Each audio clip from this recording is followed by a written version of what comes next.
शुद्ध प्रेममय सेवा के कारण अधिक प्रशंसनीय है। भगवान की कृपा से अर्जुन को सारथी के रूप में भगवान की भ्रातृ सेवा प्राप्त हुई, लेकिन भगवान ने अर्जुन को अपने समान स्तर की शक्ति प्रदान नहीं की, किंतु गोपियां तो भगवान के बराबर का स्तर प्राप्त करके असल में भगवान के साथ एकात्म हो गई है। अर्जुन भी भगवान के भक्त हैं, छोटे मोटे भक्त नहीं है, बहुत ही उच्च कोटि के भक्त हैं। लेकिन इस बात को हमेशा समझना होगा, सर्वोच्च कोटि के भक्त केवल गोपियां हैं। भगवान की सबसे बड़ी भक्त गोपियां हैं। जो प्रेम, जो क्लोजनेस, या फिर जो भाव गोपियों के अंदर है, वो भाव किसी के अंदर नहीं होता है। और गोपियों में भी सर्वश्रेष्ठ गोपी, सर्वश्रेष्ठ भाव श्रीमती राधा रानी के अंदर होता है, क्योंकि श्रीमती राधा रानी इन भावों का आगार है, इन भावों का स्रोत है। ये भावों का सारा स्रोत श्रीमती राधा रानी से प्रकट होता है। तो इसीलिए भगवान क्या करते हैं, गोपियां भगवान के बराबर का स्तर प्राप्त कर लेती, और बराबर का स्तर प्राप्त करके असल में भगवान के साथ एकात्म हो जाती है। इतनी एकात्म हो जाती है कि राधा रानी के बराबर ही हम भगवान को मानते हैं। भगवान और राधा रानी में कोई अंतर ही नहीं करते हैं। तो इस प्रकार से भीष्म देव द्वारा गोपियों के स्मरण की इच्छा जीवन की अंतिम अवस्था में गोपियों की कृपा भी प्राप्त करने की एक प्रार्थना है। तो गोपियों का नाम श्रीमत भीष्मदेव ले रहे, इसका मतलब भीष्मदेव चाहते हैं कि गोपियों की कृपा प्राप्त हो, क्योंकि गोपियों की कृपा अगर प्राप्त हो गई तो भगवत प्राप्ति निश्चित है। तो भगवान अपने शुद्ध भक्तों की प्रशंसा सुनकर अधिक प्रसन्न होते हैं। अतएव भीष्मदेव ने केवल उन भक्तों की प्रशंसा सुनकर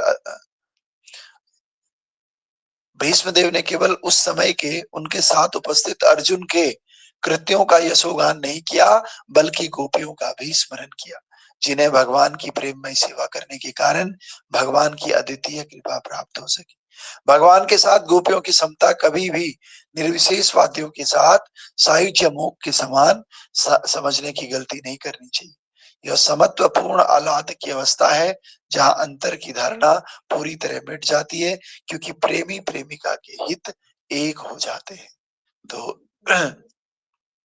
इसको हमें ये नहीं समझना चाहिए कि भाई भगवान में विलीन हो गए, जैसे कि एकात्म की बात कर रहे हैं।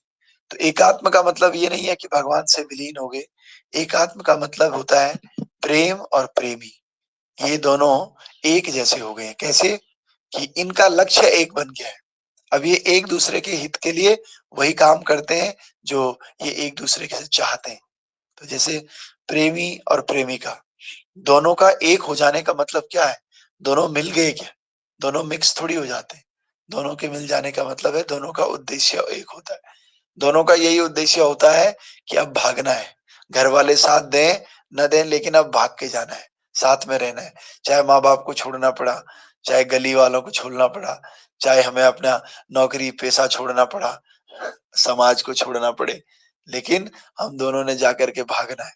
दोनों का एक ही उद्देश्य हो जाता है और एक दूसरे के हित के लिए कुछ भी कर सकते हैं। जैसे मान लिया पंखा चल रहा है, एक को पंखा चाहिए, एक को पंखा नहीं चाहिए, तो दूसरा क्या बोलेगा, कोई बात नहीं, मैं बिना पंखे के रह लेगा। बाबू आपको पंखा पसंद है ना, आप पंखा चलाओ। तो ये बोला गया, नहीं नहीं बाबू, आपको ठंड लग जाएगी। और इस तरह से एक दूसरे के हित के लिए क्या करेंगे, एक दूसरे के हित के लिए, एक लक्ष्य के लिए साथ में एक साथ हो जाएंगे। लेकिन अंतर क्या है, ये प्रेम कुछ दिन का है। जब आप 6 महीने बाद, 5 महीने बाद, मैं तो कहता हूँ 2-3 महीने ही बाद ही जब देखोगे पता चलेगा, ये बोलेगा नहीं मुझे तो पंखा चाहिए, बोला नहीं मुझे पंखा नहीं चाहिए, तुझे जाना है तो बाहर सो जा, तू चाहे ऊपर छत में चले जा रात में, लेकिन मैं तो पंखा चलाऊंगा, या मैं तो पंखा चलाऊंगी, या मैं तो पंखा नहीं चलाऊंगी। तुझे बिना पंखे के नींद नहीं आती तो बाहर जाके सो जा, या कोई दूसरा कमरा ले लो। लेकिन साथ में ये बस बहुत टेम्परेरी है, बहुत ही टेम्परेरी। तो इस संसार का उदाहरण इसलिए दिया जाता है क्योंकि हम बहुत अच्छे से समझ सकते हैं।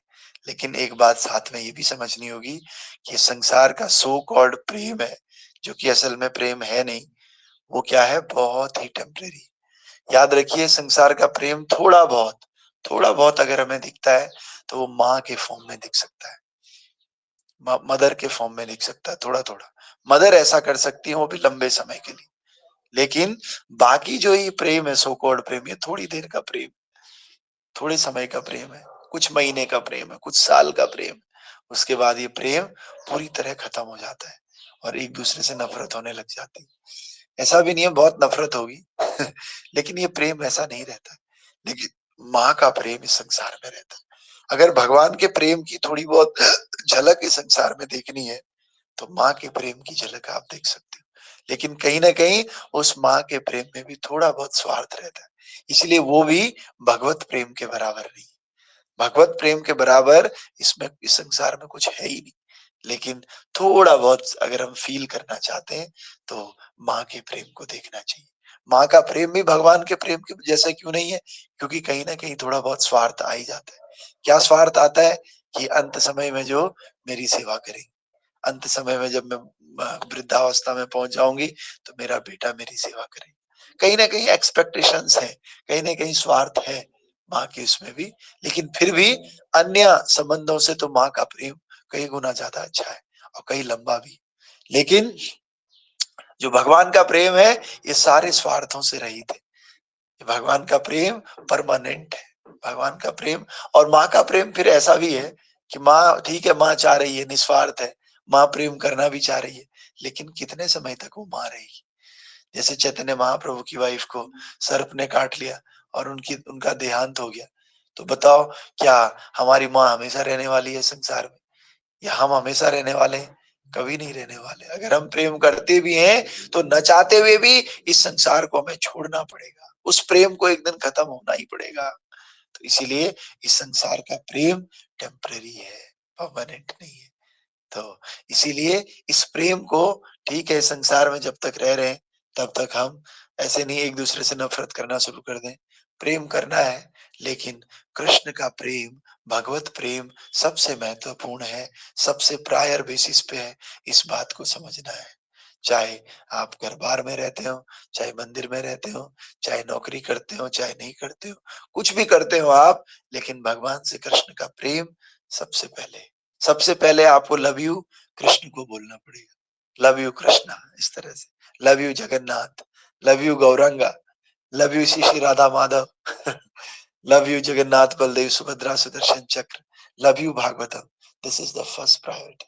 बाकी संसार में किसी और को भी लव यू बोल सकते हो, कई लोगों को लव यू बोल सकते हो, लेकिन that love you should be, the first love you should be for Krishna, and the best love you, permanent love you should be for Krishna only. तो उनको भी लव इसीलिए करना है क्योंकि वो कृष्ण के अंश है। उनको भी लव इसीलिए करना है क्योंकि वो कृष्ण के बच्चे हैं। बाकी लव यू तो कृष्ण को। अनन्याम चिंतयस्तो मां ये जना पर्युपासते ददा तो अनन्य रूप से भगवान की भक्ति करनी है, अनन्य रूप से। केवल भगवान ही हमारे दातार है। बाकी संसार में चाहे हमारी शादी 10 दिन बाद हो रही हो, चाहे किसी की शादी कुछ साल बाद हो रही हो, किसी की शादी कुछ साल पहले हो चुकी हो, वो सब भगवान के ही रिप्रेजेंटेटिव है। भगवान की सेवा के लिए ही हमारे साथ है। भगवान नहीं, भगवान के साथ प्रेम नहीं, तो उनका भी कोई अस्तित्व नहीं है। तो इसीलिए हमारा पहला प्रायोरिटी, सब जीवों में हमें भगवान के सेवक का भाव करना चाहिए कि सब लोग भगवान के सेवक हैं। अगर भगवान की सेवा नहीं तो फिर कुछ नहीं। इसीलिए पहला उद्देश्य हमारे जीवन में भगवान और भगवान की सेवा है, बाकी सारे उद्देश्य सेकेंडरी। तो इस प्रकार से हम सब लोग भगवान की सेवा को जीवन में स्वीकार करें और प्रचार करें। सबसे पहला प्रचार अपने आप को करना होता है। अपने आप को इतना कन्विंस्ड करना होता है कि मैं भगवान का सेवक हूँ। बाकी जितने भी लोग आ रहे हैं मेरे साथ, उनको भी मुझे भगवान की सेवा में लगाना है। तो जब खुद ही सेवा में नहीं लगोगे, दूसरे को कैसे लगाओगे? तो प्रचार कौन कर सकता है? प्रचार वो कर सकता है, जैसे एक पानी का गिलास है, हमने पानी के गिलास को पानी से भर दिया, तो जब तक वो पानी से भर रहा है ना, तब तक वो बाहर निकल ही नहीं सकता, आप कितना ही प्रयास कर लो। लेकिन वो जब पानी से पूरी तरह भर गया, अभी भी उसमें पानी डाले जा रहे हो, तो वो पानी बाहर निकलेगा। तो वो जो बाहर निकलता हुआ पानी है ना, वो प्रचार है। अपने आप ही हमारे मुंह से निकलता रहेगा, किसी को बोलने की आवश्यकता ही नहीं है। क्लास में ज्वाइन करो, खुद ही क्लास में ज्वाइन करेगा। खुद ही बोलेगा कृष्णस्तु भगवान स्वयं। बोलने की जरूरत नहीं है कि आप जो है अपने घर वालों को, बीवी बच्चों को, ये सबको भगवान का सेवक मानो। आप उठ करके नहाओ धो करके सबसे पहले भगवान का जप करो, भगवान का नाम लो। क्यों? क्योंकि वो अपने आप ही बोलेगा, उसके कैरेक्टर में दिखेगा, उसके वो जो एनर्जी है, जो कॉन्फिडेंस है कि भगवान ही सब कुछ है। इसका मतलब उसने खुद को प्रचार कर लिया है। अब जब खुद को प्रचार कर लिया है, तो वो जो जीवन शैली जी रहा है, वो जीवन शैली दूसरे को बताता है। इसीलिए जो एकादशी करता है वो बोलता है दूसरे, आप लोग भी एकादशी किया करो। जो खुद जप करता है, दूसरे को बोलता है आप भी जप किया करो। तो इसी प्रकार से आप सब लोग तो करते ही हैं। आप लोग बहुत अच्छे-अच्छे प्रचारक हैं। आपका जो ग्लास है, पानी से पूरी तरह भर गया है। बस अब थोड़ा-थोड़ा जो बाहर निकल रहा है, वो बाहर निकलता हुआ थोड़ा मुझे भी देंगे, तो मुझे अच्छा लगेगा। तो आप सब लोग रोज़ आइए क्लास में। आप लोग सोच रहे होंगे कि ये तो आता ही नहीं है, तो गले का समस्या है। अगर मैं आऊँगा, आकर कुछ बोला नहीं, तो मुझे अच्छा नहीं लगेगा। तो इसीलिए आज भी मैं केवल से ही आ गया था, लेकिन जब मैं देखा 6:30 तक भी 4 ही लोग हैं, तो मैंने कहा अब तो मैं आ ही जाता हूँ। ये 4 लोग तो अच्छी बात नहीं है। तो इस प्रकार से हम लोगों को रोज करना है, रोज, एकदम रोज करना है इस बात को। पहले भी मैंने कहा था मोटिवेट करना है, ज़रूर मोटिवेट करना है। और अब मुझे याद भी नहीं रहता है किस-किस को फ़ोन करना है। 2-3 लोगों को मैं फ़ोन कर लेता हूँ, अनुराग प्रभु को कर लेता हूँ फ़ोन, और ममता माता जी क्लेमेंट टाउन की लीडर हैं, तो इसलिए इनको इनको याद रहता है मुझे फ़ोन करना।